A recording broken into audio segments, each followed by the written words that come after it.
Bonsoir, bienvenue. Ce soir, nous recevons Patrick Audier, que beaucoup d'entre vous connaissent. Vous connaissez tous la banque Lombard et Odier. Il a été associé gérant depuis 1986 et puis associé gérant senior. Il a terminé cette mission en 2023. Et entre 2009 et 2016, Patrick a été le président de l'Association suisse des banquiers. Il est membre de nombreuses associations, de nombreux conseils d'administration en Suisse. C'est un des meilleurs connaisseurs du monde économique et financier de notre pays. En plus, nous avons eu la chance en 2018 de travailler avec son épouse Cynthia. Une des premières manifestations de Swiss Made Culture a été une Swiss Street Battle, avec des danseurs, grâce à l'association Flux Manufacture dont elle s'occupe. Donc merci Cynthia, tu nous as soutenus tout à fait au début de notre aventure de Swiss Made Culture. Non, il faut le dire, quand on était très peu connu, quand personne ne pensait que ça serait une réussite, Cynthia tout de suite a dit « moi j'y vais ». Voilà. Oui, bien sûr. Et donc Patrick a eu l'idée très intéressante il y a quelques années de fonder cette association qui s'appelle Sustainable Bridges, qui a comme objectif d'allier le monde de la finance au monde du développement durable. Avec le changement climatique qu'on est en train de vivre, c'est une idée très porteuse qui, si j'ai bien compris, mais il va l'expliquer, est soutenue par les Nations Unies. Et il y a un sommet qui a déjà eu lieu, le dernier a eu lieu l'année dernière à Genève, qui rassemble un peu tous les décideurs de ces deux domaines qui apparemment sont très différents, mais qui doivent vraiment travailler ensemble pour le bien-être de notre planète. Merci beaucoup, bonne soirée, voilà. Et je vous laisse la parole. Merci François. Bonsoir mesdames, bonsoir messieurs. Je suis ravie d'être avec vous à nouveau ce soir. Je tiens à remercier les membres du comité de Swiss Made Culture, Jeannette, Juliane, Charlotte et aussi Christiane, sans oublier Alexis qui est là pour la vidéo. Donc je vous remercie de me donner la possibilité de dialoguer avec vous. Bonsoir Monsieur Audier. Bonsoir. C'est un plaisir de vous avoir avec nous ce soir. Merci de me recevoir. Bonsoir Madame aussi, bonsoir Cynthia. Et si vous permettez, je vais commencer par une phrase qu'avait écrite Simone de Beauvoir. Elle disait « On ne naît pas femme, on le devient ». Monsieur Audier, comment êtes-vous devenu banquier ? Je suis devenu banquier, en fait, d'abord parce que j'avais été assez tôt impliqué et imbibé de la philosophie de ce secteur d'activité par le fait que ma famille a été active pendant plusieurs générations.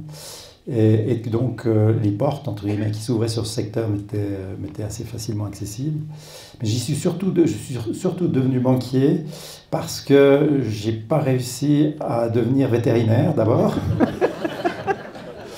Et que cette vocation qui était la mienne quand je terminais mes études s'est rapidement, disons, dissipée. C'est complété par d'autres réflexions, notamment dans le domaine plus international de la diplomatie, qui m'ont petit à petit amené à me dire, puisque je ne suis pas tout à fait sûr de ce que je vais faire, eh bien ça sera banquier que je vais essayer.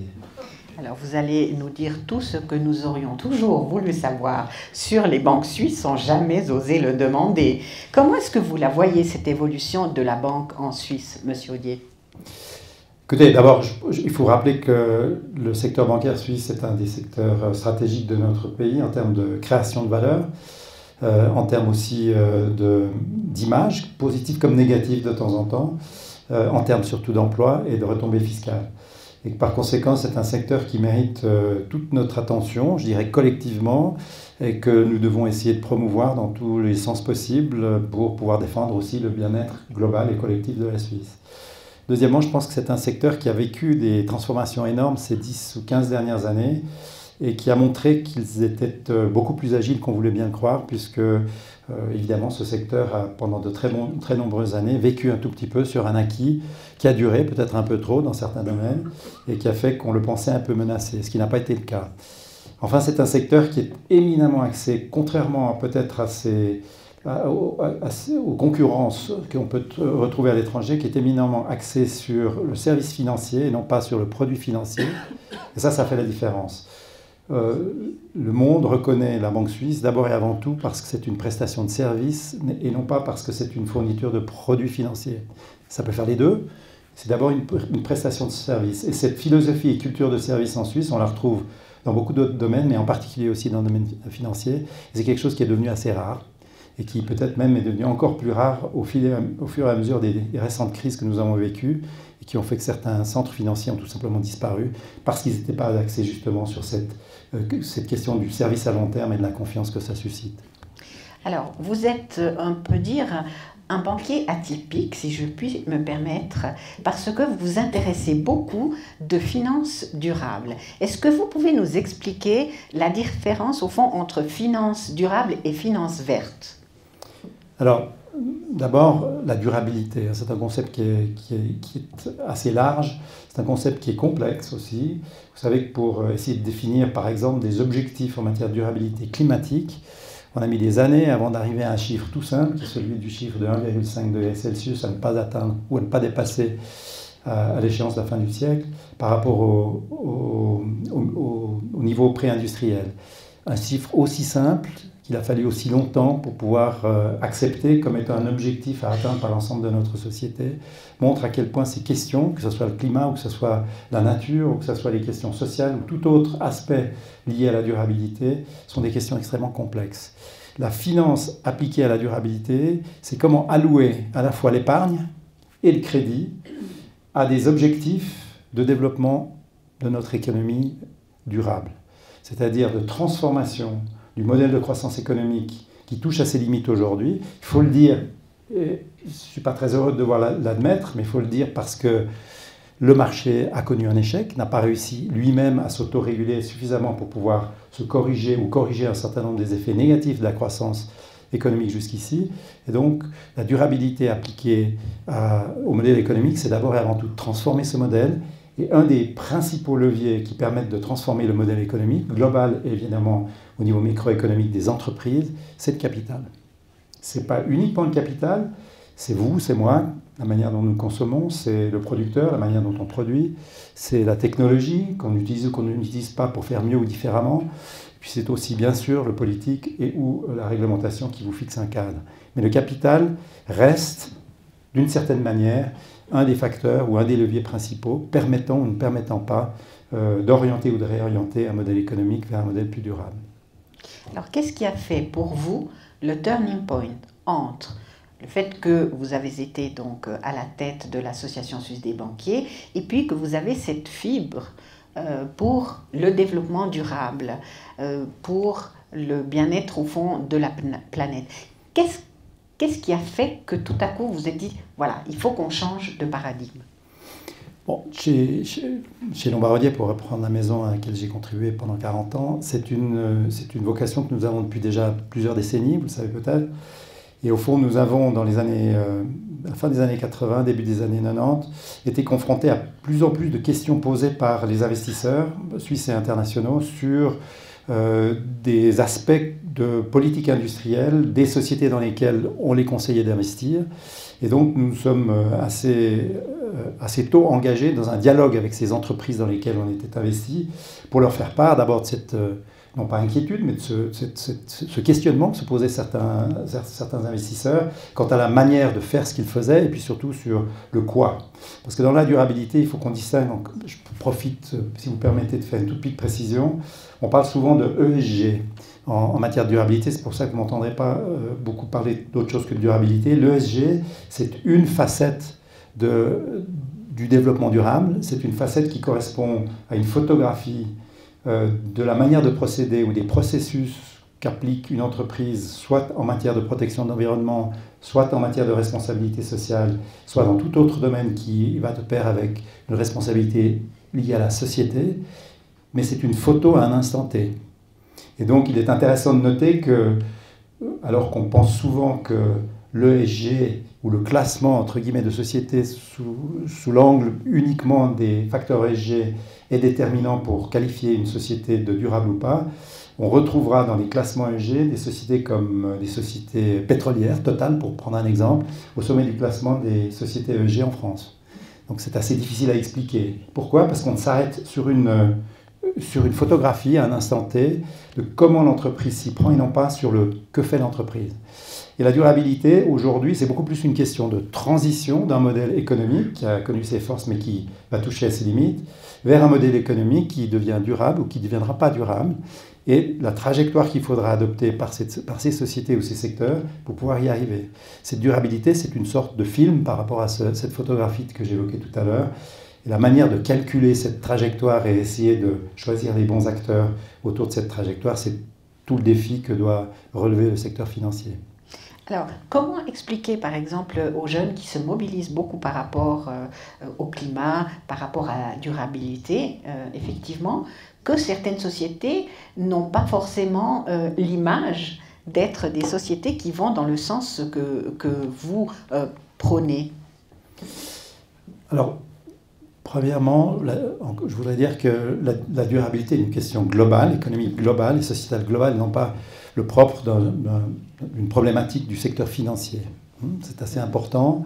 Le secteur financier ne pourra faire que essayer d'être le bon messager à travers l'attribution du capital ou du crédit auprès d'entreprises qui auront montré le chemin et peut-être commencer à transformer précisément leur façon de procéder vers ces critères de durabilité dont nous parlions. Et donc je pense que ce qui est très important dans ce domaine, c'est de s'assurer que la finance, non pas uniquement accompagne, mais aussi encourage cette transformation. Et une des façons de le faire, c'est de le faire par le dialogue avec l'entreprise. Et le dialogue avec l'entreprise a pris aujourd'hui une forme beaucoup plus professionnelle qu'elle n'avait autrefois. La meilleure façon d'avoir un dialogue avec l'entreprise, c'est d'exprimer le droit ou le vote des actionnaires.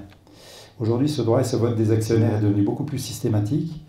Il est devenu tellement systématique qu'il a même abouti à des vents contraires qui aujourd'hui font que dans certains États nord-américains, par exemple, aux États-Unis, des sociétés qui voudraient faire valoir ces messages de défense d'objectifs durables se voient refuser tout accès à des appels d'offres publics, tout simplement parce que les États qui sont concernés estiment que c'est aller à l'encontre de leurs intérêts stratégiques. Donc il y a une sorte ici de conflit qui est en train de se créer, de résistance, face à ce dialogue qu'on peut avoir avec les contreparties qui sont celles les plus concernées, notamment les industries. Et c'est un souci qu'il faut maintenant relever et qui tient plus probablement à une vision à court terme qu'à une vision à long terme. À court terme, on va vouloir défendre certaines industries, et vous me donniez l'occasion de vous dire si on pouvait faire avec le fait que certaines industries ne font pas tout ce qui est considéré comme étant durable, on doit faire avec. Vous avez aujourd'hui, pour prendre un exemple simple, des matériaux, entre guillemets, qui sont produits par des très grosses entreprises, qui sont des matériaux tout simplement essentiels dont on ne pourra pas se passer à court terme.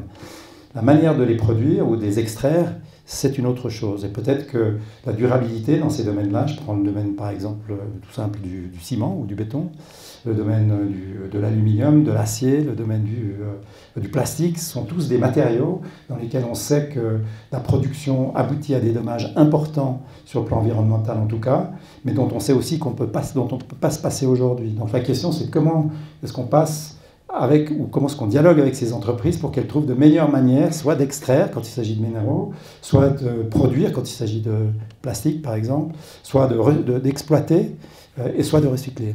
Et je pense que toute cette chaîne, entre guillemets, fait un tout, et qu'il ne s'agit pas de traiter une entreprise comme étant une entreprise bonne ou mauvaise, verte ou brune, mais plutôt de savoir comment une entreprise, quel que soit le service ou le produit qu'elle produit, peut contribuer à l'amélioration de ses objectifs ou la poursuite de ses objectifs de développement durable. Et il n'y a pas un secteur au monde qui ne puisse pas le faire. Alors comment vous réussissez, vous, à les convaincre, au fond, les dirigeants de ces entreprises? Bon, d'abord, il y en a beaucoup qui se décident sans nous. Je pense que la question de la durabilité, c'est une question, il n'y a pas besoin d'un banquier pour vous dire que c'est un vrai sujet et que dans ce domaine-là, il y a beaucoup de sujets qui vont devenir prépondérants pour le chef de l'entreprise. Peut-être pour simplifier, vous savez qu'aujourd'hui, sur le plan réglementaire, on insiste beaucoup, et c'est juste, sur le développement d'une certaine transparence sur la manière dont les choses sont faites, et notamment sur la transparence de la chaîne d'approvisionnement et ou de valeur d'une entreprise. Vous produisez une table, d'où vient le matériau dont elle est faite, comment est-ce qu'elle a été produite, comment est-ce qu'elle a été transportée, comment est-ce qu'elle est vendue. Tout ça fait partie d'une chaîne d'approvisionnement et de valeur qui devient complètement décorticable aujourd'hui par le fait que des données qui n'existaient pas ou étaient inaccessibles jusqu'ici le deviennent. Cette transparence-là va complètement transformer la nécessité pour le chef d'entreprise et pour pratiquement tous les secteurs au monde, de la nécessité de revoir leur processus de fabrication ou leur modèle d'affaires en général. Pourquoi ? Non pas à cause du secteur financier, mais à cause du client, qui va tout d'un coup se rendre compte que certaines choses sont faites d'une manière qui ne correspond pas à leur valeur, et donc il va choisir plutôt certaines entreprises qui font différemment plutôt que celles-ci. Ça sera le cas pour aussi certains employés ou cadres qui vont se dire « mais moi, je découvre que mon entreprise exploite d'une manière inacceptable le travail de certaines couches de la population dans certaines régions du monde, ce n'est pas du tout mes valeurs, je ne veux pas contribuer à une entreprise qui le fait. » Ça va être des poursuites juridiques, parce qu'à partir du moment où ça se sait, il y aura bien forcément des intérêts particuliers qui vont se manifester et pouvoir créer un risque juridique pour l'entreprise, ou ça va pouvoir être des risques réglementaires. Et tout ça avant même que ce soit un risque financier du banquier qui va dire, écoutez, nous ne pouvons pas nous permettre aujourd'hui pour deux raisons. La première, c'est que nous estimons que la manière dont vous procédez est une manière qui va créer un risque à terme. Donc, gérant les risques, nous sommes plutôt enclins à vous dire que nous allons réduire notre allocation de capital que l'augmenter. Puis deuxièmement, nous avons aujourd'hui des autorités qui exigent de notre part, quand il s'agit du banquier, que si nous prêtions, pour parler de l'activité de crédit, à une entreprise qui prend des risques comme vous, nous devions augmenter notre ratio de capital. Alors une petite parenthèse, pour le banquier, l'augmentation du ratio de capital, c'est le pire cauchemar qu'il puisse y avoir. Parce qu'au fond, la matière première du banquier, c'est le capital. Si vous exige de votre part, pour des raisons de prise de risque indue, qu'on augmente le capital que vous mettez en réserve pour pouvoir gérer ce risque, c'est tout ça de moins de capital sur lequel vous travaillez pour faire, entre guillemets, le travail du banquier profitablement. Donc ces deux exigences font que, avant même que le capital, enfin ces deux exigences font que le capital va plus ou moins se déployer vers ces entreprises qui respectent certains facteurs. Et comme je vous le disais, avant même que ce capital s'exprime, tout le reste des contreparties de la société vont aussi avoir un mot à dire. Alors, est-ce qu'ils y sont sensibles à ces arguments, ou bien est-ce qu'aujourd'hui vous avez encore de la peine, au fond, à les convaincre ? Je pense qu'il y a de tout, et d'une manière générale, l'évolution, entre guillemets, de la prise de conscience du monde industriel et du monde financier pour l'importance de bien comprendre quel est l'impact de leur façon de procéder ou du modèle de croissance globalement parlant est devenu quasi une priorité. Pour toutes les raisons que j'ai évoquées tout à l'heure, mais aussi parce qu'on sent très bien que la tendance aujourd'hui n'est plus d'opposer durabilité et bien-être de la société à profitabilité de l'entreprise. La tendance est de combiner les deux et de se rendre compte que le respect de ces critères durables, quels qu'ils soient, va contribuer à la profitabilité de l'entreprise à long terme, d'une part, et que donc faire bien, par exemple, en termes d'investisseurs, c'est aussi faire du bien. Et nous vivons aujourd'hui une conjonction, ou une conjoncture, entre guillemets, une conjonction de facteurs qui est absolument exceptionnelle pour pouvoir justement accélérer encore ce momentum, parce qu'au fond, nous commençons à avoir des résultats qui montrent, fort de tous ces chiffres et indicateurs dont nous disposons aujourd'hui, que si les entreprises s'engagent réellement à essayer de viser ces objectifs, elles en tirent des bénéfices commerciaux, mais aussi des bénéfices en termes de rentabilité, d'investissement. Et donc, je pense que nous sommes aujourd'hui dans un monde où le train est en marche, où beaucoup de vent souffle, et souvent dans la bonne direction, mais aussi de temps en temps dans la mauvaise direction.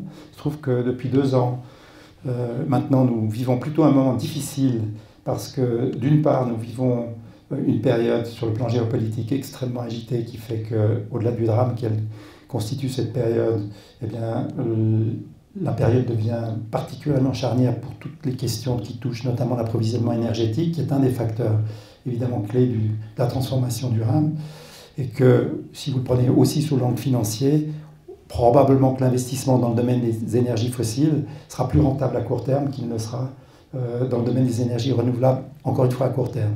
C'est un moment difficile où il faut garder en tête l'objectif à moyen et long terme et non pas se baser sur les constats à court terme. Et ça demande un discours, bien sûr du financier, mais aussi du politique, du régulateur, qui soit convaincant sur pourquoi, parce que malgré ces éléments à court terme, eh bien, il faut garder le cap sur ces objectifs à plus long terme. C'est la même chose que ce qu'on disait sur ce green bashing aux États-Unis, avec un contexte politique qui est plus favorable à l'attaque ou à l'interdiction de la poursuite de ces démarches visant à transformer certaines industries qu'au contraire. Aujourd'hui, on est moins sensible à la protection de l'environnement dans beaucoup d'États pour des raisons purement économiques et d'intérêt propre.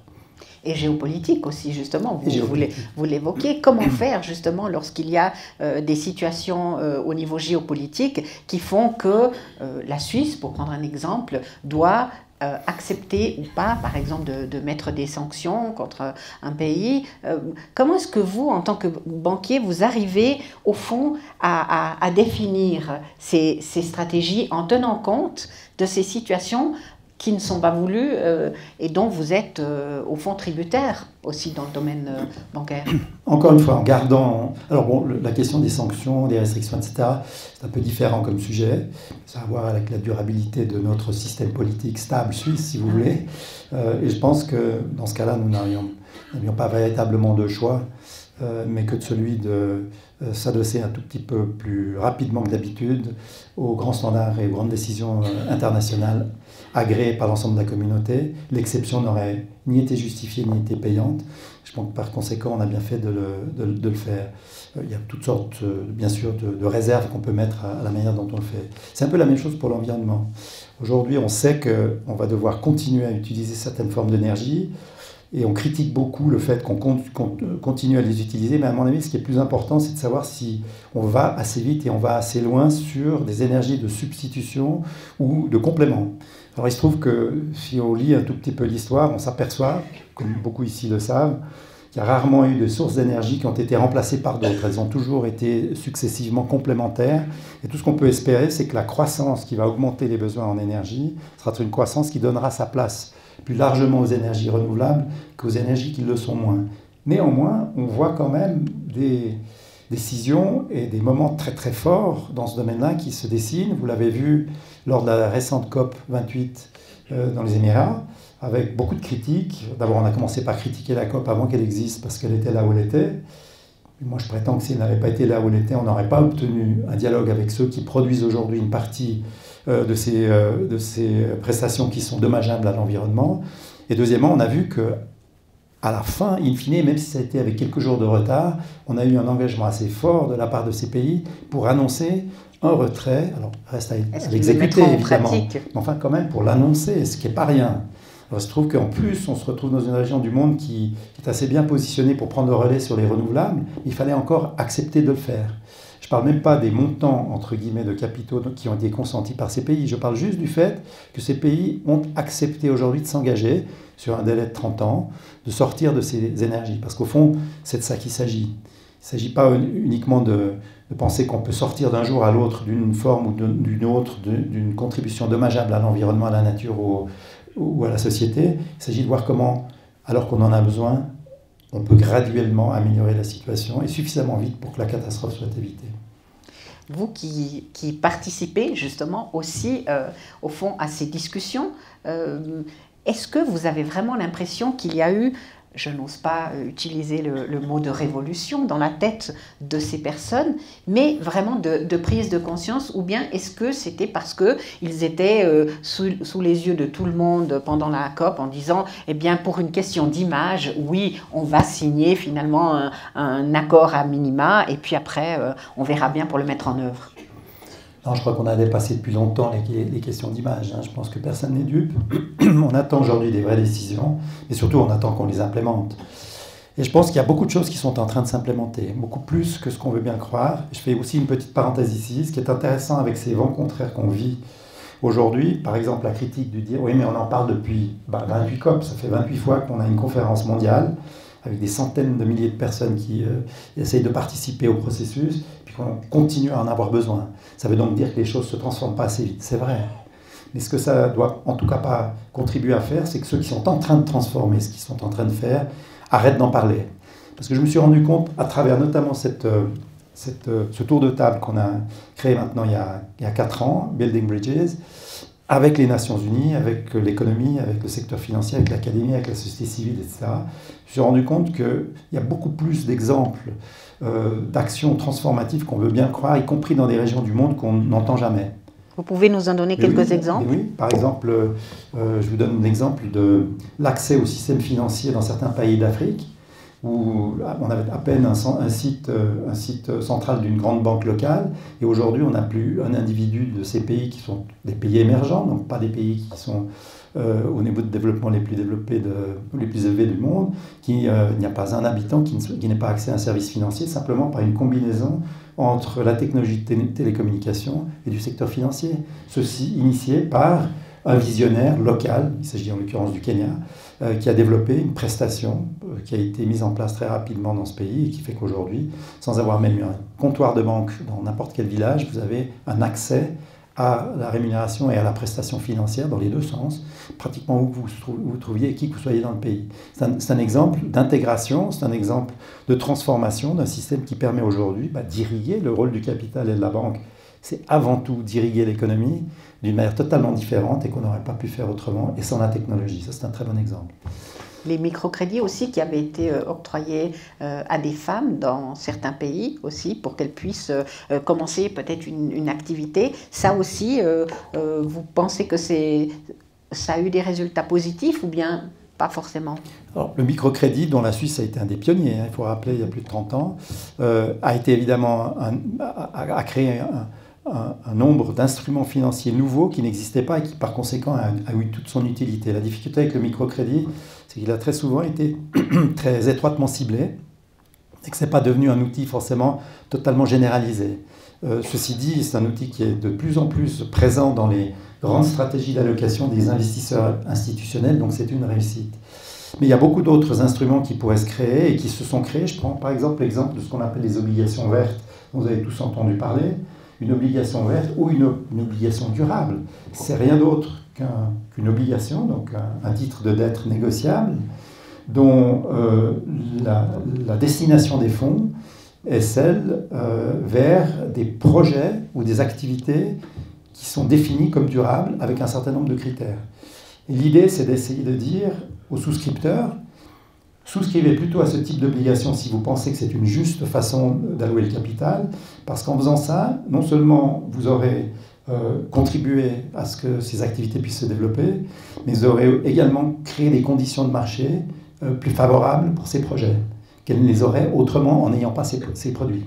C'est d'ailleurs pour ça que, vous l'avez peut-être vu, et c'est un peu grâce, là je voulais tout simplement vous dire, et en toute modestie, ça c'est un exemple parmi énormément d'endroits dans le monde où on discute de durabilité, mais pour parler de la Suisse, c'est un peu grâce à ce type de réunion et ce type de conviction qu'on arrive à développer ensemble, au bon niveau et au bon moment, qu'un gouvernement suisse tout d'un coup se dit, tiens, moi je vais aussi émettre une obligation verte. Le gouvernement suisse n'avait jamais émis une obligation verte jusqu'à il y a 2 ans.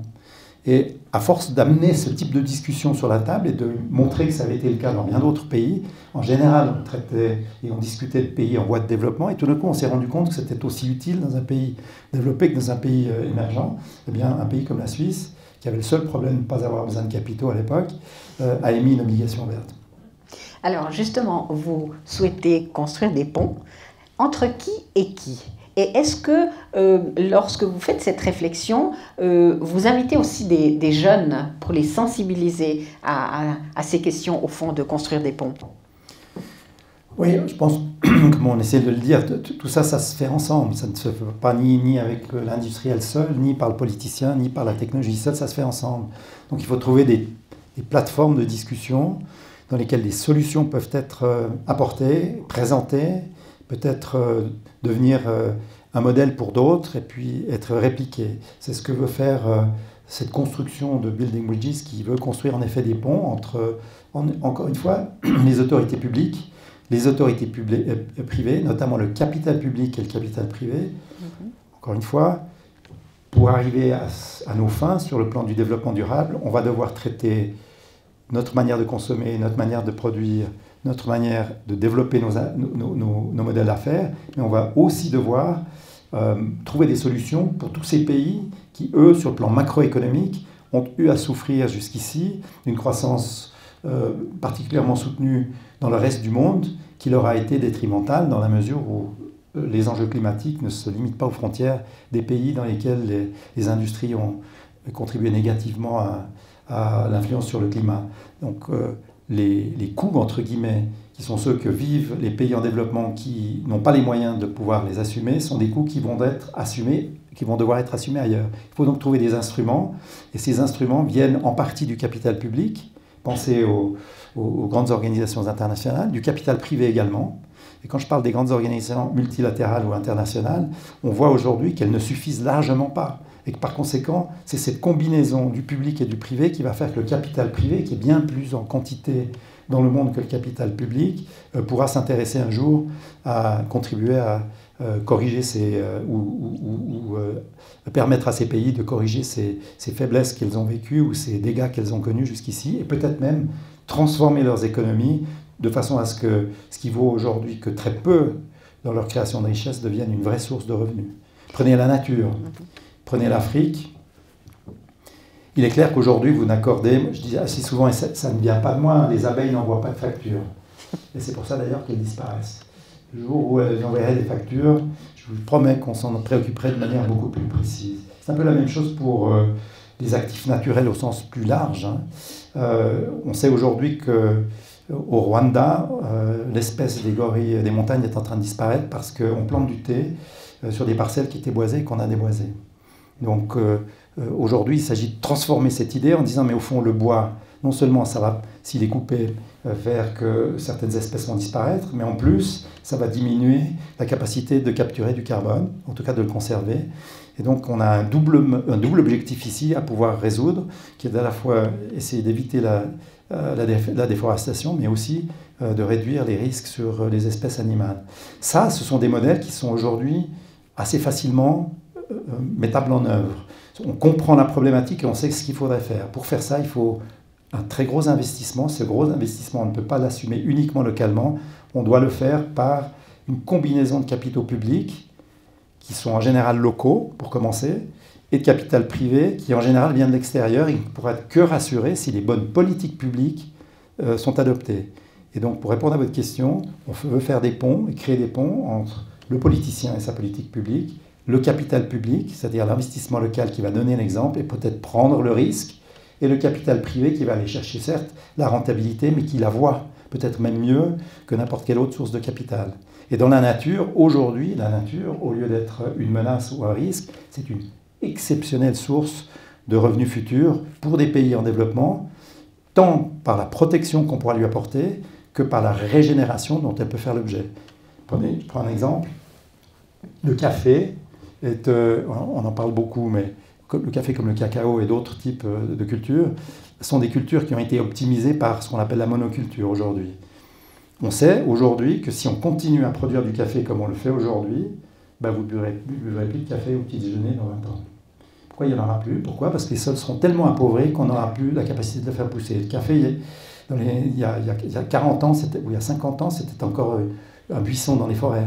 Donc qu'est-ce qu'il faut faire? Il faut transformer cette façon de reproduire ou reproduire le café dans son environnement naturel. Et pour le faire, il faut investir. Et il faut investir notamment dans une reforestation intelligente, qui est une régénération de la nature qui peut devenir extrêmement profitable. Pour le faire, il faut des décisions éclairées sur le plan politique. Il faut du capital public local qui dise « je prends le risque d'interdire la monoculture dans mon pays, mais aussi de favoriser la plantation et la bonne plantation ou reforestation dans mon pays. » Et il faut des partenaires privés, comme par exemple les grands groupes alimentaires, qui pourraient dire moi je suis prêt sur les 10 prochaines années à acheter mon café ou mon cacao chez ce producteur qui aura transformé sa monoculture en une culture reforestée, si vous voulez, qui aura un coût supplémentaire, mais je suis prêt à assumer pour éviter le coût qui sera le mien quand j'aurai contribué à faire disparaître cette culture et que ce produit n'existera plus.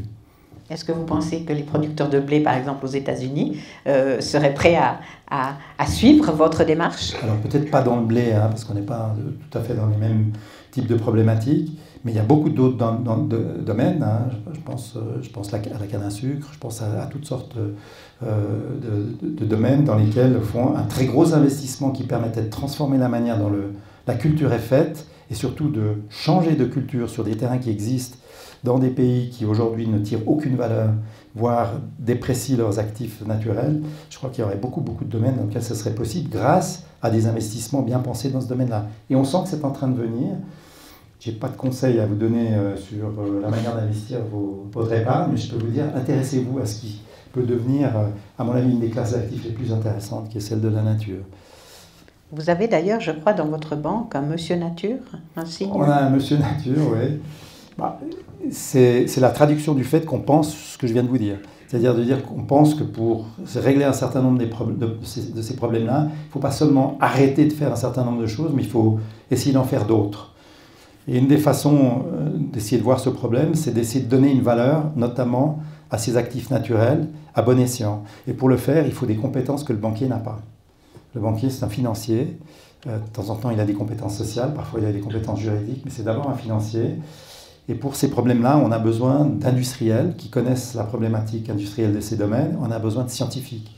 Et donc, nous avons décidé de créer un effort important dans notre maison autour de cette question de la nature, en commençant par le haut, c'est-à-dire la compétence, et en désignant une personnalité extrêmement compétente dans ce domaine comme Chief Nature Officer, au même titre qu'on a un Chief Financial Officer, un Chief Risk Officer, etc., à qui on accorde la même importance que le Chief Risk, ou le Chief Financial, ou le Chief Investment. Pourquoi? Parce qu'on pense que c'est aussi important que ces autres fonctions pour le métier que nous pratiquons.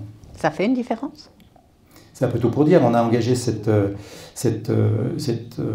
personnalité il y a maintenant 2 ans. On est en train de créer nos équipes autour de toute cette compétence, et donc on espère que ça va pouvoir se développer. Mais je vois beaucoup d'autres acteurs dans le monde qui s'y intéressent à cette question de la nature et de l'investissement dans la nature. Et peut-être pour revenir à une question plus générale, on est en face, je l'ai dit aujourd'hui, aux limites de notre modèle de croissance. C'est nos systèmes qui doivent changer. Nos systèmes alimentaires, nos systèmes énergétiques, nos systèmes de transport, etc. Ces systèmes-là, on va les transformer grâce à l'intégration des compétences de tous ceux qui sont concernés. Et la compétence scientifique, c'est le cadre dans lequel on peut espérer avoir un accord de tous. Par exemple, dans notre cas, nous travaillons sur un concept qui s'appelle les limites planétaires. Elles sont au nombre de 9. Elles décrivent les domaines dans lesquels la planète peut ou ne peut ne pas survivre. Ça va du taux d'acidité de l'eau à la pollution de l'air, en passant par toutes sortes d'autres domaines. Et nous savons que sur ces 9 limites planétaires, 6 sont déjà dépassées. Ce qui ne veut pas encore tout à fait dire qu'on est en train de tous disparaître, mais qui veut dire qu'on est déjà à un degré d'urgence énorme pour essayer de compenser ce risque qui se retrouve dans 6 des 9 domaines planétaires. C'est une analyse scientifique, ce n'est pas une analyse littéraire ou une analyse économique, c'est une analyse scientifique du risque, tout simplement, que nous courons sur notre planète dans ces domaines si importants que ceux que j'ai cités. Et ça fait le cadre dans lequel ensuite toute activité peut se développer. Et c'est pour ça qu'aujourd'hui, on insiste beaucoup dans tout ce qui touche la question des données sur lesquelles on publie, du bien fondé scientifique de ces données, et à juste titre. Et là aussi, je fais une petite parenthèse, ces données n'existaient pas forcément il y a 10 ans. Elles n'existaient pas forcément il y a 5 ans. Et il y a des développements tout à fait, peut-être imprévus, qui vous ont permis tout d'un coup de savoir en tout temps quelle est la qualité d'un sol, où que ce soit dans le monde, quelle est la température d'un champ, où qu'il soit dans le monde, quel est le potentiel de croissance d'une culture, où qu'elle soit dans le monde, tout simplement par des données géospatiales qui sont récoltées aujourd'hui, grâce à des investissements qui ont été faits par des personnalités dans le monde qui n'avaient absolument aucun intérêt au départ à essayer de développer ce type de données, mais beaucoup plus de développer un réseau de satellites pour des raisons commerciales tout à fait différentes. Donc je dirais que le produit joint de cette évolution de la technologie fait qu'aujourd'hui on dispose de beaucoup plus de données, alors je ne parle pas d'intelligence artificielle qui va les interpréter, mais de beaucoup plus de données très précises sur des points d'amélioration qui sont scientifiquement aujourd'hui parfaitement avérés, compris, mesurés et reportables. Et c'est sur ça qu'on doit maintenant insister. Et c'est pour ça que je vous disais tout à l'heure, la transparence vers laquelle on va complètement changer la manière dont nos entreprises vont devoir se comporter. on en parlait tout à l'heure, cette manière de rapporter ne va pas avoir que des avantages. Hein. Ça va aussi créer une énorme bureaucratie, des coûts potentiellement énormes pour ceux qui vont devoir le faire. Il s'agit aussi d'être intelligent sur la manière aujourd'hui de faciliter cette transcription des informations à bon escient au bon moment.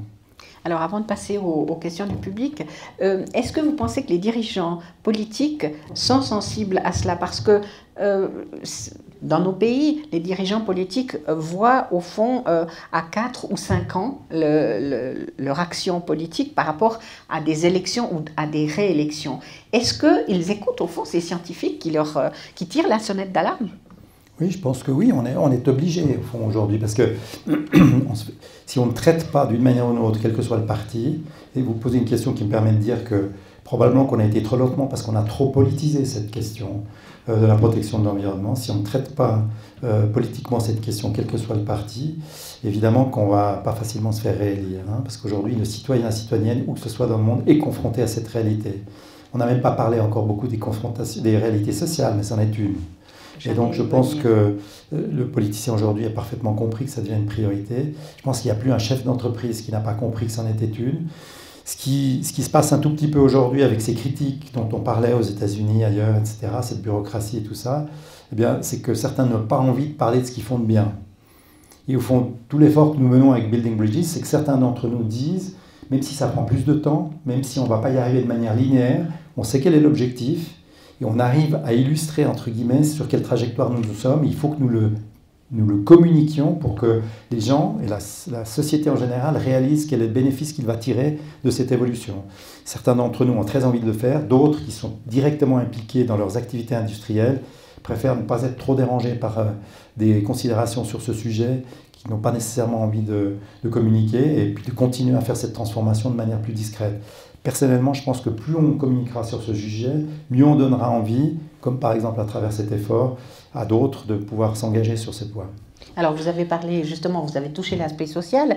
Est-ce que, au fond, vos projets, qui sont des projets à moyen et à long terme, ne sont pas en contradiction aujourd'hui avec la situation de beaucoup de populations dans le monde entier qui sont dans l'urgence sociale, justement, ne serait-ce que pour des questions de cherté, au fond, des produits de base. Vous parliez tout à l'heure et du café et du cacao. On voyait un reportage l'autre jour qui évoquait le prix du cacao qui augmente, celui aussi du café. Donc, comment est-ce qu'on peut, au fond, lier ces deux choses, l'urgence aujourd'hui de situations dramatiques sur un plan social, avec cet, au fond, objectif à moyen et à long terme?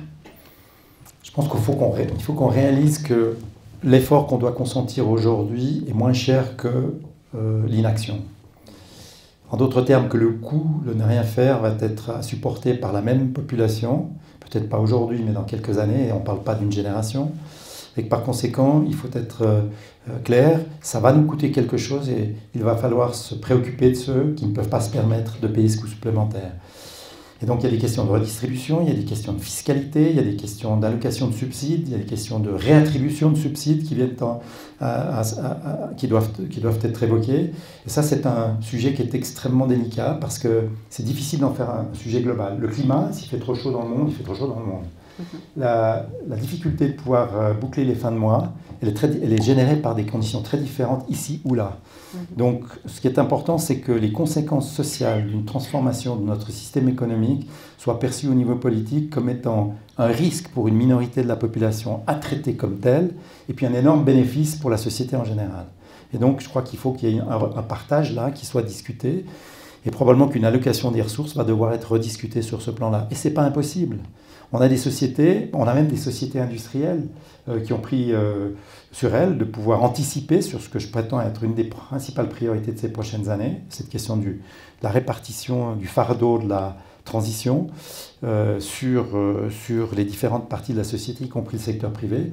Je connais une très grande assurance mondiale qui a pris sur elle, par exemple, dans le domaine de sa production de polices d'assurance, chaque année, de définir un nombre cible de personnes ou de sociétés qui ne seraient pas capables de se payer une couverture d'assurance, à qui ils allaient fournir des couvertures d'assurance gratuitement.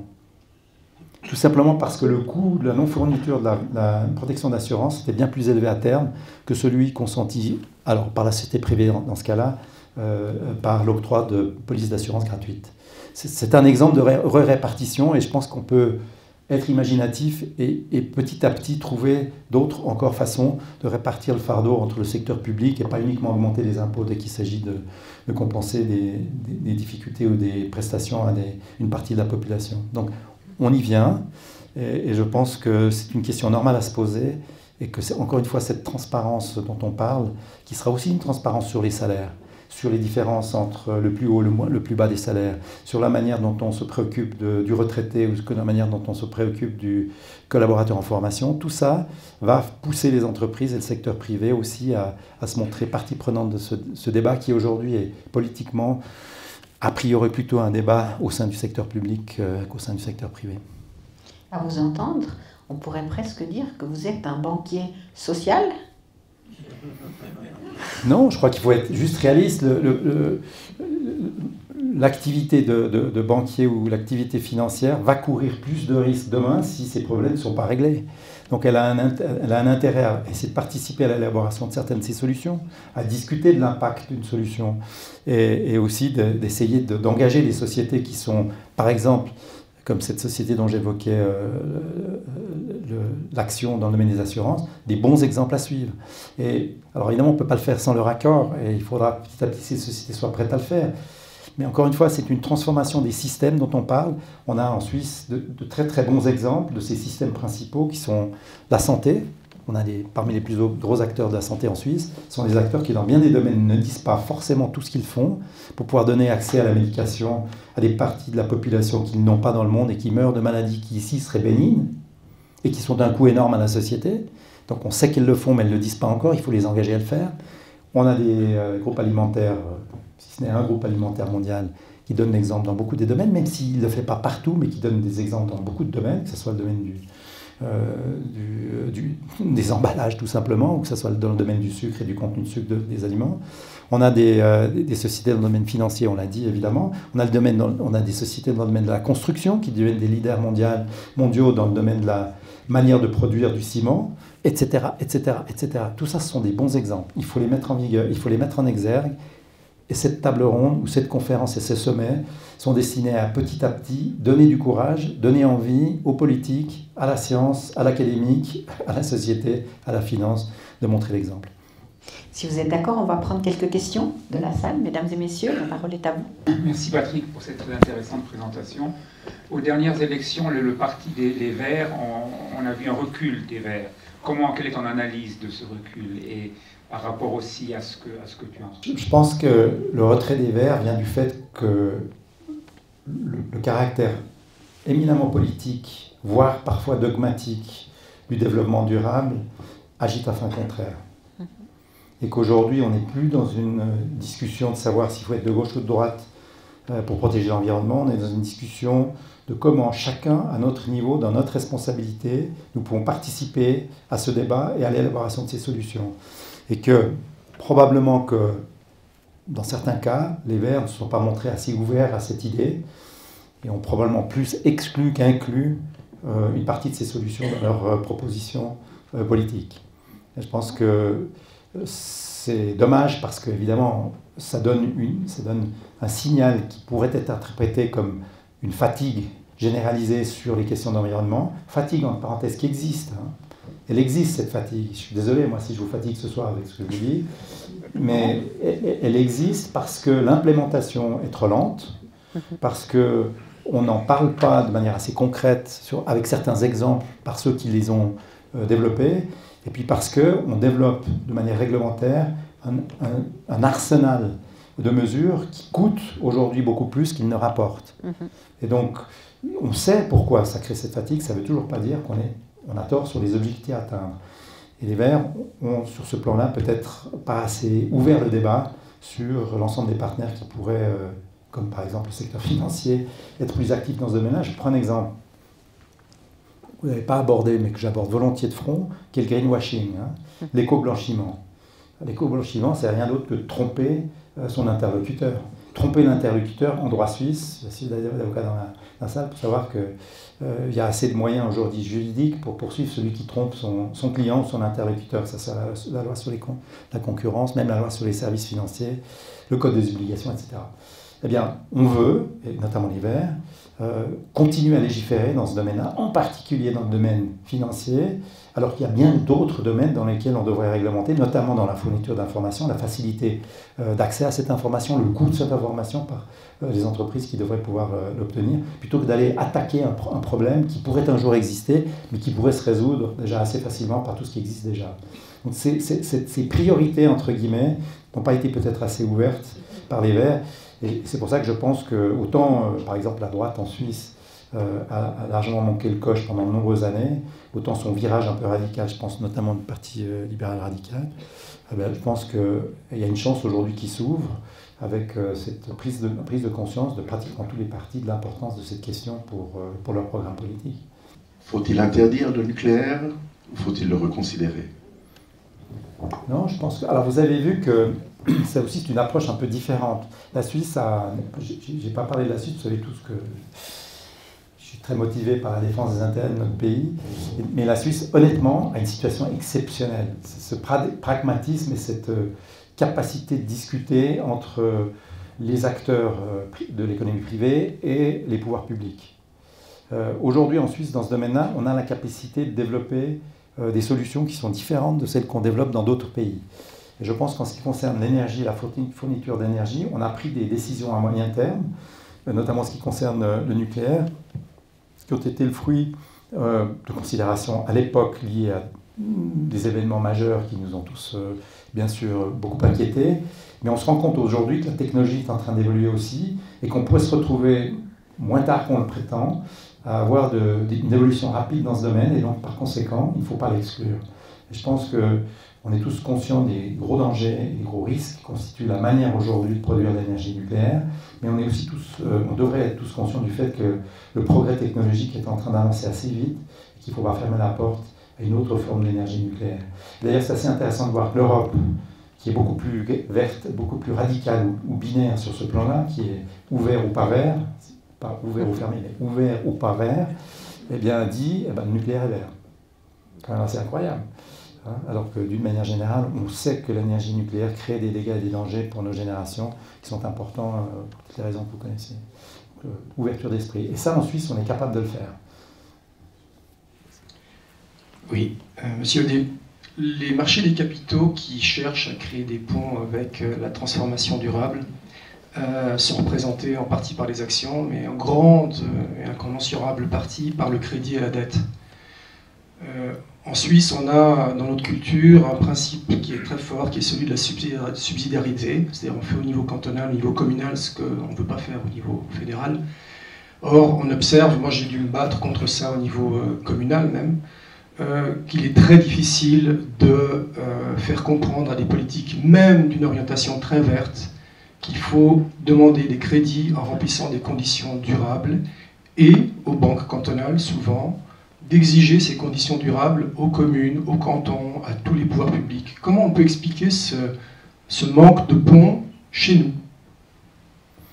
Bon, tout ça est graduel. Hein. Je pense que le rôle des institutions financières cantonales est évidemment très important pour donner l'exemple et quelque part aller dans la direction que vous évoquez. Ceci dit, je pense qu'on y va déjà. On sait que aujourd'hui, les banques seront de plus en plus contraintes dans leurs activités par le risque environnemental et que les exigences en matière de risque de capitaux, c'est en train d'être testé en Suisse chez les banques systémiques. Il s'agit que quelques années pour que ça soit testé ailleurs. Les exigences de capitaux vont très rapidement évoluer dans ce domaine-là. Donc, franchement, je n'ai pas l'impression que le secteur bancaire va quelque part rester très en retard sur cette question-là et cette évolution-là. Si je prends maintenant, donc ça c'est le côté offre. Et peut-être pour des raisons purement de contrainte, hein, mais c'est possible. Mais l'autre raison pour laquelle je pense que ça va être le cas, c'est que nos populations communales, cantonales ou suisses sont de plus en plus demandeuses, entre guillemets, de projets qui sont des projets identifiables comme durables et pour lesquels ils sont prêts à consentir des capitaux. Et je pense que dans ce domaine-là, le fait qu'on puisse en plus consentir des capitaux dans ce domaine-là à des conditions, c'est pas tout à fait le cas encore, mais évidemment avec des taux extrêmement faibles, on voit moins les différences.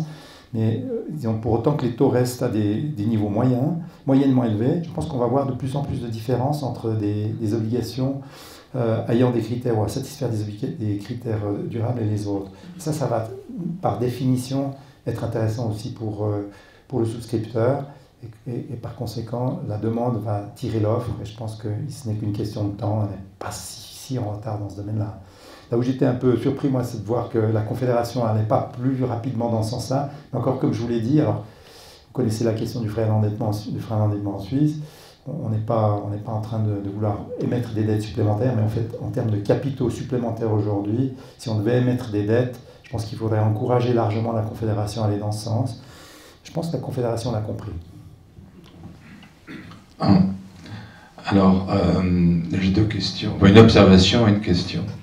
La première observation, c'est que la planète financière a inventé des produits d'épargne formidables, notamment des Clean Energy Funds, qui sont parmi les sources de moins-value les plus importantes depuis ces dernières années dans le marché.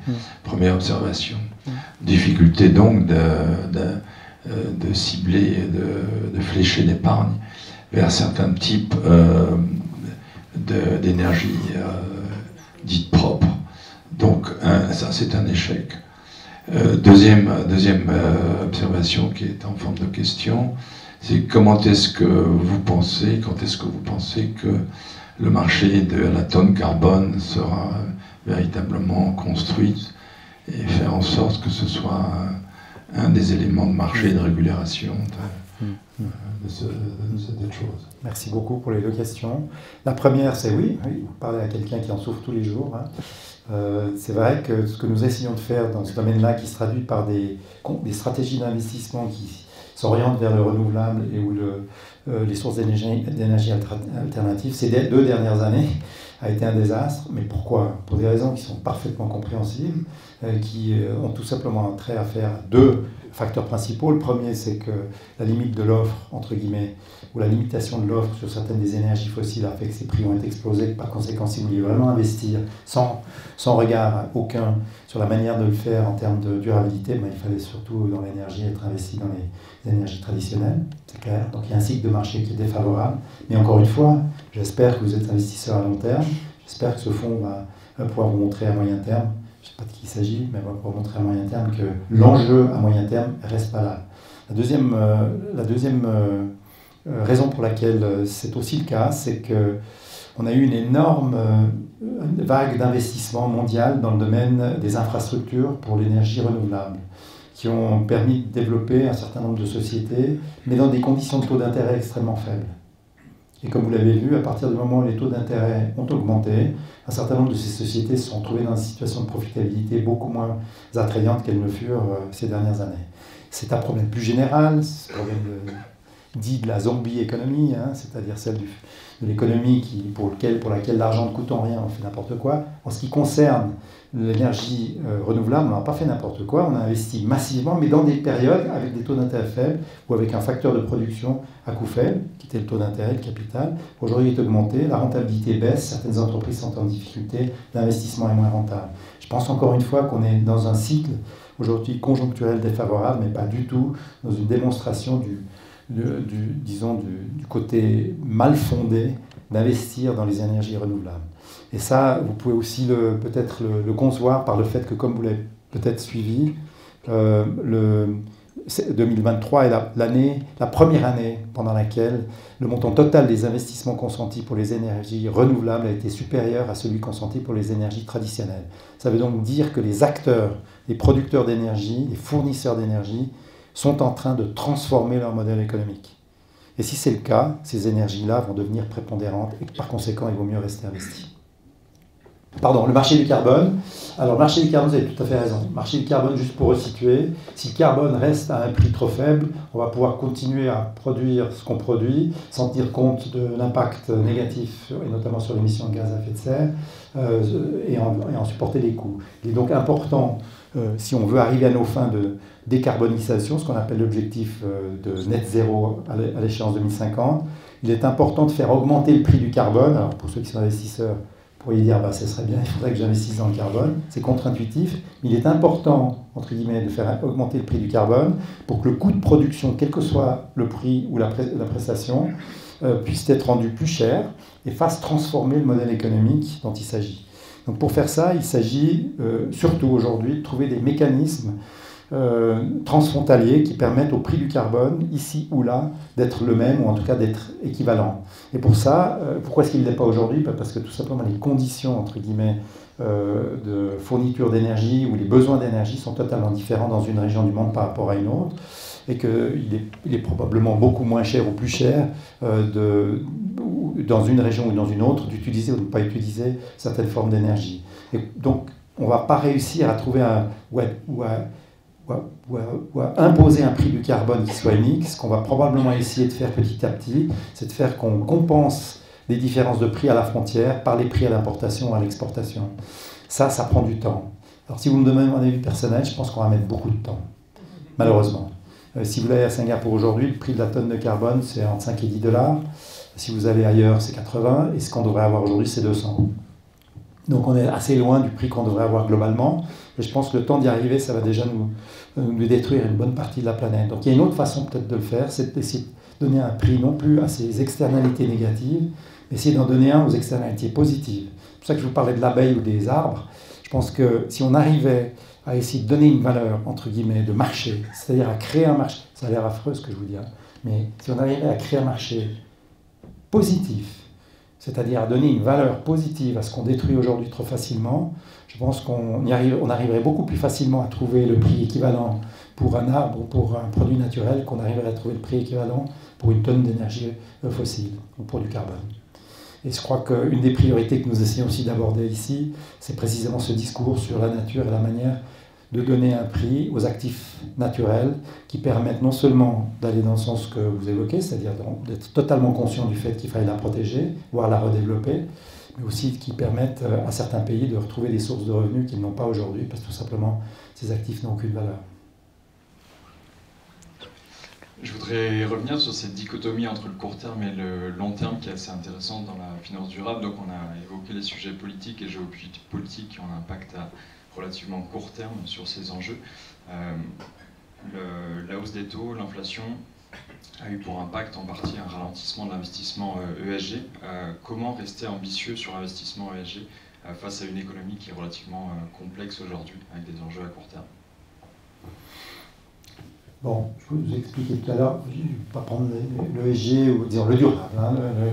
Comment continuer à investir dans le durable aujourd'hui, moi je pense que c'est en gardant en tête l'objectif, et on peut l'atteindre cet objectif. Donc nous savons ce que nous devons encore consentir comme effort. Nous savons que nous avons un budget entre guillemets carbone limité sur les 30 prochaines années. On sait ce qu'il faut faire sur les 10 prochaines, ou maintenant 7 prochaines années pour essayer d'y aboutir. On sait qu'on ne va pas y arriver de manière linéaire, c'était ma remarque de tout à l'heure. Et donc le court terme versus le long terme, c'est de se rappeler que durabilité, c'est un mot qui comprend la durée. Et donc on est en train de vouloir atteindre des objectifs à 2030, voire 50, et que la linéarité ne sera pas possible, c'est clair. Aujourd'hui, on voit des dégâts qui sont fournis à l'environnement qui sont énormes, mais qui sont aussi fonction des considérations qu'on a évoquées tout à l'heure, que ce soit géopolitiques ou d'autres natures. Ça ne nous empêche pas de tout faire pour essayer d'atteindre l'objectif à long terme. Et le but d'une politique environnementale, disons, durable, c'est précisément de garder cet œil sur quelles sont les conditions pour atteindre cet objectif à long terme. C'est pour ça que j'intégrais le facteur social, parce que personnellement, je pense que si on n'arrive pas à avoir un discours qui parle à l'ensemble de la population, notamment en résolvant ces problèmes de minorités qui sont laissés pour compte dans la transition, eh bien on va avoir un énorme frein à l'implémentation de toutes ces mesures sur le long terme. Donc le court terme a ça de difficile à gérer, il nous impose maintenant une prise en considération de ces questions plus difficiles dont on a parlé tout à l'heure. Mais autrement, je pense que On sait qu'il faut continuer à investir dans la recherche pour essayer de trouver une façon différente de produire l'énergie nucléaire. On sait qu'on va devoir transformer, en tout cas augmenter la partie du plastique recyclé. On sait qu'on doit continuer, entre guillemets, à essayer de faire des efforts dans la production d'acier vert, etc., etc. Et ça, on peut continuer à le faire, et on sait que ça sera rentable à moyen terme. Merci beaucoup pour votre exposé. Je partage avec vous ce sentiment que je retiens de cette discussion qui est très complexe et qui est également à moyen et long terme. Je ressens quand même votre optimisme. C'est-à-dire que la route sera longue, mais l'objectif devrait être atteignable. Personnellement, je partage également cet optimisme et je crois qu'en Suisse, nous avons quand même des conditions cadres qui sont très favorables. Je pense que nous avons un système politique, une cohésion sociale, nous avons des universités qui sont parmi les meilleures, on s'en réjouit, et je pense que nous avons également des banques et de financement qui devraient nous permettre à franchir certaines étapes. Et à ce propos, je suis simplement par intérêt, sans aucune, disons, compétence particulière, je suis certaines start-up qui sortent de nos meilleures universités et qui enregistrent des résultats et des succès importants, qui déposent des brevets sur, disons, qui confirment donc la qualité de leur recherche. Et dernièrement, j'entendais parler d'une start-up qui a mis au point une valorisation des déchets du bois afin de permettre la production d'un plastique qui serait aussi efficace et aussi, disons, utilisable que le plastique qui provient des énergies fossiles. Et cette start-up expliquait que donc avec les brevets, avec toutes les compétences reconnues, elle a réussi à obtenir quelques dizaines de millions ou 50 millions pour développer cette recherche et qu'elle se trouve maintenant, disons, en besoin de capital risque plus important pour passer à l'étape supérieure. Et j'ai aussi suivi plusieurs start-up de ce genre qui sont arrivées à ce qu'on appelle la licorne, etc. et qui, faute de financement, ont été rachetées par un grand voisin de l'autre côté de l'Atlantique. Et je trouve que c'est dommage, parce que du côté suisse, on a beaucoup investi, on a des capacités qui sont reconnues, mais à un moment donné, est-ce que par exemple un établissement comme le vôtre s'intéresse à soutenir également, disons, le développement plus important de ces recherches? Ça touche la propension au risque qu'on est prêt à avoir en Suisse par rapport à d'autres endroits, elle est plus faible, vous le savez. Nous sommes un pays qui sommes sur ce plan-là un peu plus conservateur, et donc le problème que du capital développement dont vous parlez, il existe. On a une chance énorme, c'est qu'on a une très belle matière grise, on est encore en train, et si on force notre Conseil fédéral à prendre les bonnes décisions sur ces prochains mois, on évitera juste le pire avec nos accords européens. Mais je pense qu'on est dans une situation où on attire encore des talents exceptionnels dans le domaine de la recherche et du développement et des nouvelles solutions, y compris dans le domaine du développement durable. Là où on a des difficultés aujourd'hui, c'est cette étape précisément du capital développement, où une masse de capitaux doit toujours tout d'un coup être à disposition de la start-up qui a bien réussi jusqu'ici. Bon, beaucoup de choses sont en train de se faire. La Suisse déteste la politique industrielle et la politique financière, il faut le dire. Donc, un véhicule de type national qui investirait dans les entreprises à cette fin, ça a très peu de chances d'exister. Tout ce qu'on a essayé de créer, ça n'a pas très bien marché. Il y a quelques entreprises qui ont montré l'exemple aussi dans ce domaine-là. Si je prends, je vais en citer une au hasard, mais c'est quand même assez intéressant. Si je prends Swisscom, c'est une société extrêmement intéressante, non pas uniquement sur ce qu'elle fait, et bien, je pense sur le plan du service à la communication, mais par contre, c'est aussi une société très intéressante sur l'encouragement à la recherche en Suisse. Swisscom a développé une activité d'investissement dans les startups technologiques suisses de manière exceptionnelle. Donc, il faut aussi s'intéresser à ce qui se fait, entre guillemets, par certains biais qui ne sont pas les biais habituels, de la fourniture du capital risque par certains établissements financiers ou par des sociétés de venture capital qui existent peut-être un peu moins chez nous, même si ce n'est pas tout à fait vrai. Parmi les plus grands sont chez nous, elles investissent plutôt à l'extérieur. Maintenant, en ce qui concerne les banques et le capital en Suisse, il y a une bonne nouvelle, c'est qu'une des classes d'actifs qui se retrouve à mon sens aujourd'hui, les plus privilégiés pour les 10 prochaines années, voire les 15 prochaines années, c'est les classes d'actifs privés. En d'autres termes, le capital direct, l'investissement direct, et non plus l'investissement via la bourse. C'est une diversification, je ne vais pas vous faire un selling speech sur le sujet, mais c'est une diversification de votre portefeuille vers des investissements directs que vous pouvez faire sur le moyen terme, qui devient extrêmement rentable et qui est source de rente, qui peut convenir à beaucoup d'investisseurs. Et c'est un marché qui s'est professionnalisé et qui va dans le sens que vous évoquez, c'est-à-dire aller chercher des solutions qui sont aujourd'hui des solutions en développement ou des entreprises qui ne sont pas cotées, qui ont besoin de capitaux supplémentaires pour pouvoir traduire une très bonne solution en une réalité industrielle à long terme. Et ça, c'est une très bonne nouvelle parce que la plus grande partie des gérants d'actifs en Suisse ont reconnu cet intérêt de la classe d'actifs privés, est en train d'augmenter très largement dans la proportion des actifs gérés par les banques suisses. Donc, on a une petite chance ici de voir peut-être une partie de ce problème être résolue par cette approche. Mais on reste un pays conservateur sur le capital risque, je le conçois. Ça ne nous a pas empêché de connaître un certain succès sur les bonnes idées en général, malgré tout. Oui, monsieur, merci tout d'abord pour les explications et votre point de vue sur le problème. Vous avez fait allusion à 2 reprises sur des activités en Afrique. Vous avez parlé du thé, vous avez parlé du café, etc. Et puis vous avez parlé des grandes entreprises en Suisse qui sont très conscientes du problème de la durabilité. Mais si on regarde, si on fait une photographie de l'économie mondiale, on s'aperçoit que la grande partie de la valeur ajoutée arrive en Suisse et dans les pays européens et occidentaux. Comment est-ce que vous voyez à terme le partage un peu? Il faudrait bien qu'un jour les grands pays africains aient un petit peu plus de valeur ajoutée que la vente du café à des prix ridicules.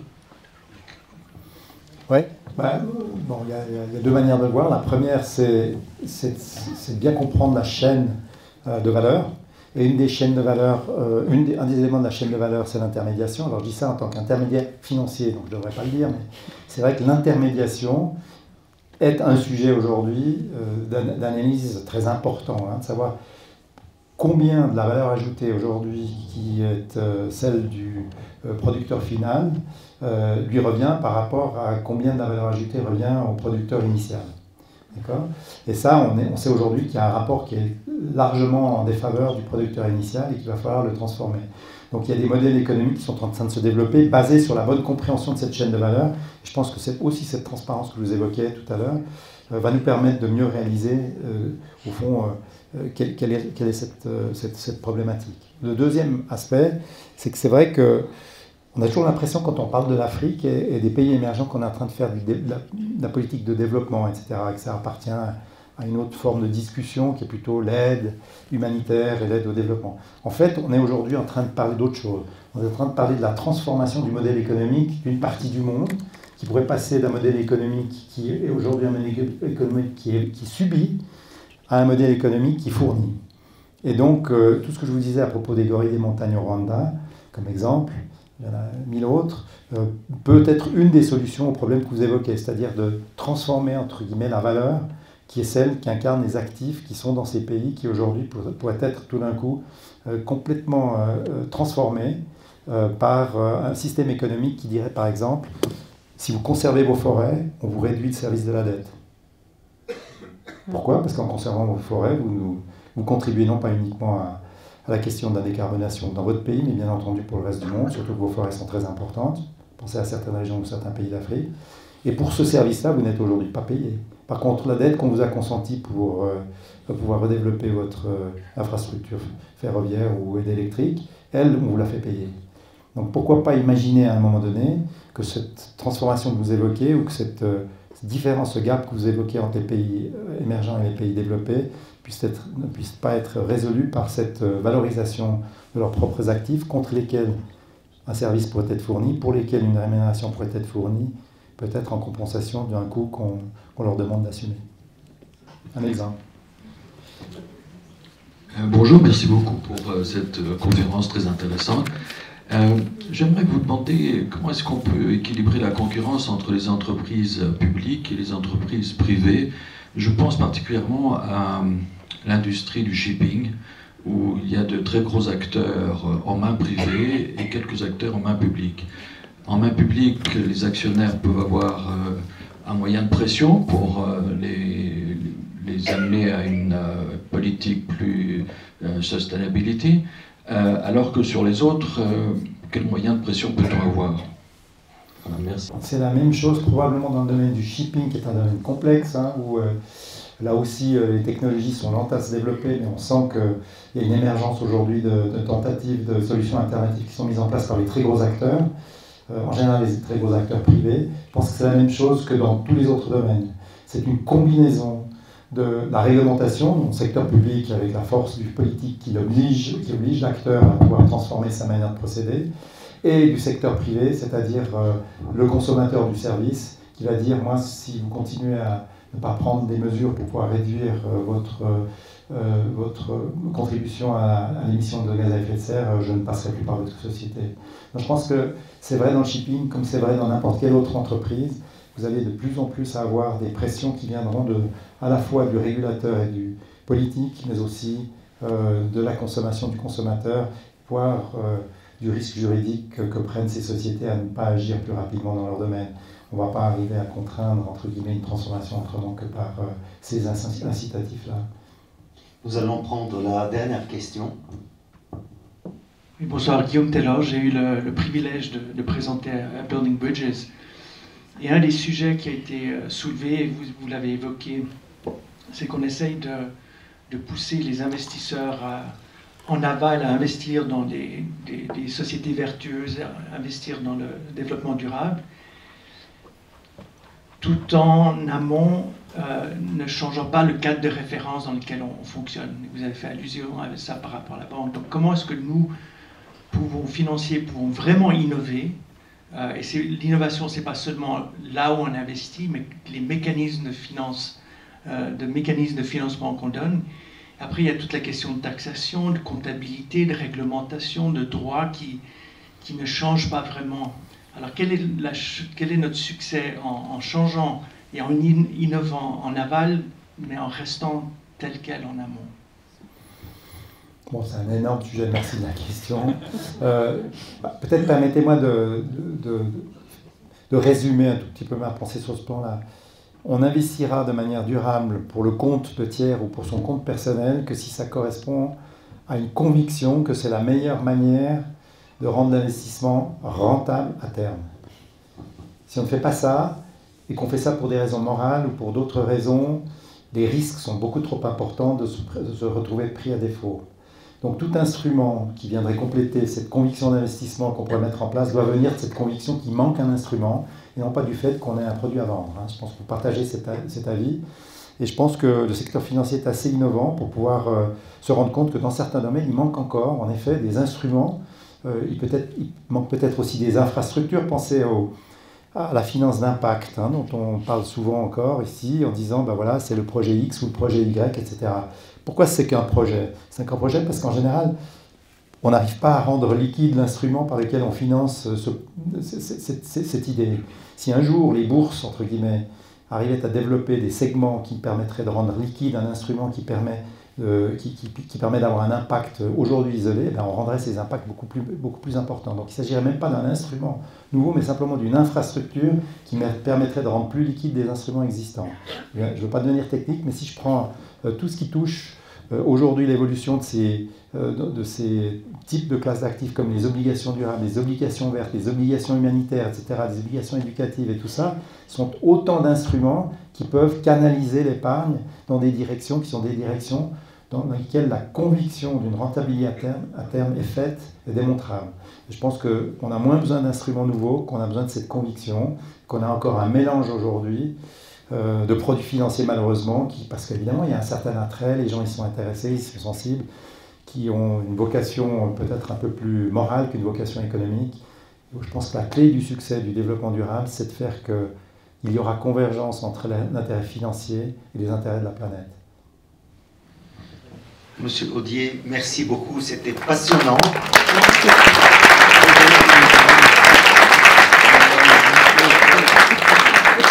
un petit souvenir de Swiss Made Culture avec votre nom gravé et la date à Crans-Montana. Merci beaucoup. Merci.